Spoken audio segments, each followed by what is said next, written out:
Muchas gracias, Presidenta. Muy buenos días, diputadas, diputados, personas que nos acompañen y personas que sigan en este momento más adelante la transmisión de esta sesión.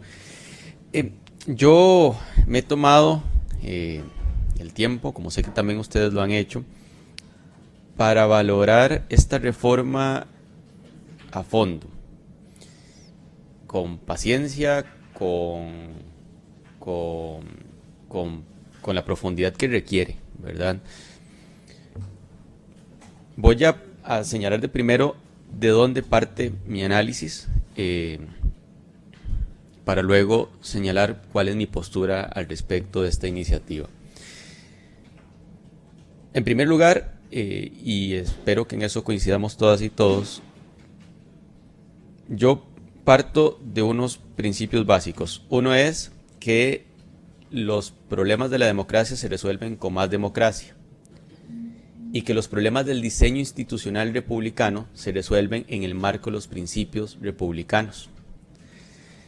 Porque hay una tentación constante, lamentablemente cada vez más presente en diversos países, y creo que Costa Rica no se escapa, a buscar como solución a problemas del diseño institucional republicano respuestas que rompen más bien esos principios institucionales. Y a mí eso me preocupa y no es algo que yo pueda a lo que yo pueda darle soporte. Voy a poner un ejemplo. Alguien podría creer que para resolver los problemas, aquí estoy exagerando y nada más quiero ser ejemplificante, que para resolver los problemas de funcionamiento de la Asamblea Legislativa eliminemos la elección directa de diputados y diputadas, ¿verdad? No digo que este sea el marco de discusión, pero en muchas ocasiones y en muchos de los países de la región, en el mundo entero, las discusiones se están poniendo en esos términos de como hay problemas en el funcionamiento de una institucionalidad democrática basada en principios republicanos, volémonos los principios republicanos y la institucionalidad democrática para atacar esos problemas. Sé que compartiremos, diputadas y diputados, que esa nunca es la vía adecuada. Entonces, mi análisis parte de esos principios de base. De los problemas de la democracia se resuelven con más democracia y los problemas del diseño institucional republicano se resuelven en el marco de los principios republicanos, nunca fuera de ellos. Eso en primer lugar. En segundo lugar, mi análisis parte de comprender que coincidimos en algo. Y bueno, eso me alegra saber que coincidimos en eso. Creo que los diputados y diputadas, por lo que les he escuchado, los diputados y diputadas que integran esta comisión, coincidimos en que hay un problema de base en el proceso de elección de los magistrados y magistradas. Coincidimos en que la independencia judicial se ve afectada profundamente, producto de la injerencia del poder político sobre el poder judicial. Y a mí me alegra que, al menos en el marco de este proyecto de reforma de la Constitución Política, hayamos tenido la oportunidad de dar esta discusión. Lo que hemos visto por casos múltiples que son los que salen a la luz pública y deben haber seguramente otros, pero que nunca fueron visibles, es que el poder político de manera constante ha buscado vías para incidir sobre los magistrados y magistradas, para presionarles en algunos casos, para conspirar en conjunto incluso con magistrados y magistradas, y eso es inaceptable y le hace daño, aquí volviendo a los principios de los que parto, a uno de los principios de ese diseño institucional republicano, que es el de la independencia judicial. No hay una democracia sana, no hay una institucionalidad democrática sana si el poder judicial, si quienes juzgan no tienen independencia plena, si quienes juzgan quedan subordinados al poder político. Y creo que coincidimos en ese análisis, eso me alegra porque creo que es una muestra de conciencia de esta Asamblea Legislativa que no pasa por alto las graves revelaciones de los últimos años. Que valga decir, creo que la que tendríamos más en mente es la del cementazo. Es que ahí hubo, dichosamente hoy ya no es magistrado y lo echó la Asamblea Legislativa de ese puesto, pero hubo un magistrado que básicamente era un operador político, no un magistrado. Era un operador político sentado ahí en la Corte Suprema de Justicia, haciéndole trabajitos, incluso a quienes en ese momento ocupaban cargos de poder político. Y creo que esta discusión surge a partir de eso. Entonces, de nuevo, sintetizando, parto de esos principios que a mí me mueven, que los problemas de la democracia se resuelven con democracia, que los problemas del diseño institucional republicano se resuelven en el marco de los principios republicanos, y parto también del hecho de que tenemos una coincidencia sobre una problemática que es de esa pérdida de independencia judicial provocada por un poder político que termina poniendo sus manos en un lugar en el que jamás debería poder acercarse, que es en independencia de quienes juzgan. Ahora bien, respecto a esta iniciativa, creo que hemos tenido una discusión amplia, yo agradezco eso, una discusión que nos ha permitido escuchar diferentes voces y muy mayoritariamente esas voces han señalado graves problemas en esta iniciativa. Partiendo, por ejemplo, de la presentación, de la exposición que nos hizo el Estado de la Justicia en su momento, pasando por otras muchas, pero viendo también criterios como el de la Procuraduría, el de Foro de Justicia, hay una coincidencia. Por ejemplo, ACOJUT señala que si bien es necesaria la revisión del procedimiento de elección de magistraturas, el proyecto consultado no tiene como norte la garantía de independencia judicial y por ello es constitucionalmente inviable. La Procuraduría señaló que la eliminación de la reelección automática y la limitación a una sola vez la reelección de los magistrados previstas en la iniciativa va a contrapelo del ideal constitucional que busca asegurar la independencia judicial, afectaría el funcionamiento del Poder Judicial de manera sustancial. El Foro de Justicia señala que la inmovilidad del cargo es una garantía adecuada para proteger la independencia judicial, además de señalar que el cambio en la mayoría calificada es una garantía mucho más consistente que la propuesta en esta iniciativa para evitar injerencias externas. A todos estos criterios sumo uno que para mí es de primera importancia.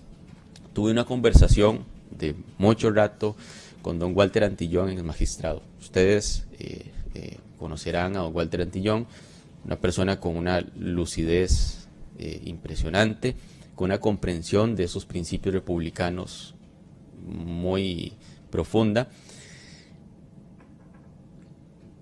Y terminé convenciéndome de algo leyendo todos estos criterios, escuchándonos en esta comisión. El problema de base es el problema de la elección de las magistraturas. Y hasta que eso no se resuelva, propiciar más bien que tengamos una mayor cantidad de elecciones por limitar las reelecciones, lo que hace es aumentar el problema de la elección de las magistraturas. ¿A dónde me ha llevado este análisis? A concluir que yo podría valorar como adecuado un límite a la cantidad de reelecciones en el tanto hayamos hecho la reforma necesaria en el proceso de elección. Porque de lo contrario, al limitar la cantidad de reelecciones, vamos a tener más procesos de elección. Y creo que aquí reconocemos todas y todos que el problema central es en el proceso de elección, ¿verdad? Yo les escuché a ustedes con atención, de hecho revisé las actas y noto que hay una coincidencia en eso, que el problema central está en el proceso de elección. Y aunque de entrada yo no me posiciono directamente en contra de limitar el número de reelecciones, sí creo que sería un error, esa es mi perspectiva, avanzar en limitar el número de reelecciones sin haber solventado el problema del proceso de elección, porque al limitar el número de reelecciones tendremos más procesos de elección, a sabiendas nosotras y nosotros, que aquí el problema está en el proceso de elección. Algo reconocido, creo que de manera bastante consistente por toda la comisión, por lo que releí de hecho en las actas de cuando estuvimos acá recibiendo audiencias. Ante eso, diputadas y diputados, reconociendo que quienes tengan una postura distinta, porque entendería que haya algunos de ustedes que vayan a sostener el límite a la reelección, sí quiero llamar la atención sobre eso. Creo que la postura de ustedes es válida. Creo que se mueve por algo que compartimos, ¿verdad? Que es por la preocupación sobre esa pérdida de independencia judicial que hemos visto. Pero también quiero señalarles que aún compartiendo eso, ese señalamiento, de la problemática con varios de ustedes.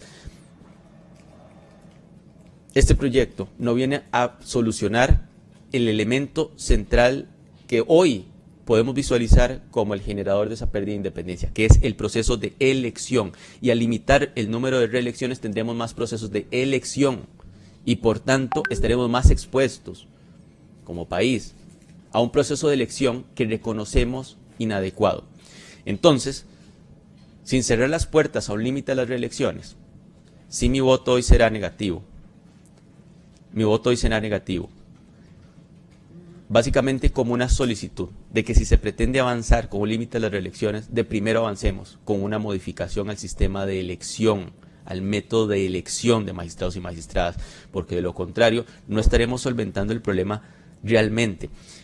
Y a pesar de que compartamos que hay un problema en la pérdida de independencia judicial, esta iniciativa podría provocar dos problemas posteriores. Uno, que nos veremos más expuestos a procesos de elección, que ya sabemos procesos de elección que generan esta pérdida de independencia. Y en segundo lugar, que parezca que ya no hay más que discutir después de hacer esta reforma, que parezca que no deberíamos discutir también sobre el proceso de elección. Y el proceso de elección es justamente el corazón del problema. Lo hablé con don Walter Antillón, que me conversaba, por ejemplo, sistemas como el que existe en Italia, que buscan evitar esta injerencia nuestra, esta subordinación al poder político por parte de quienes eligen para juzgar. Hay mecanismos existentes y mi postura al día de hoy es que esta iniciativa no tendrá mi apoyo hasta que no avancemos con procesos de elección reformados, que aseguren esa independencia judicial, que aseguren que no volvamos a tener cementazos, que es que aquí ese señor ex magistrado fue electo porque una configuración de votos, había poder político suficiente y daba igual si tenía capacidad, que no tenía ninguna capacidad, no había juzgado nunca.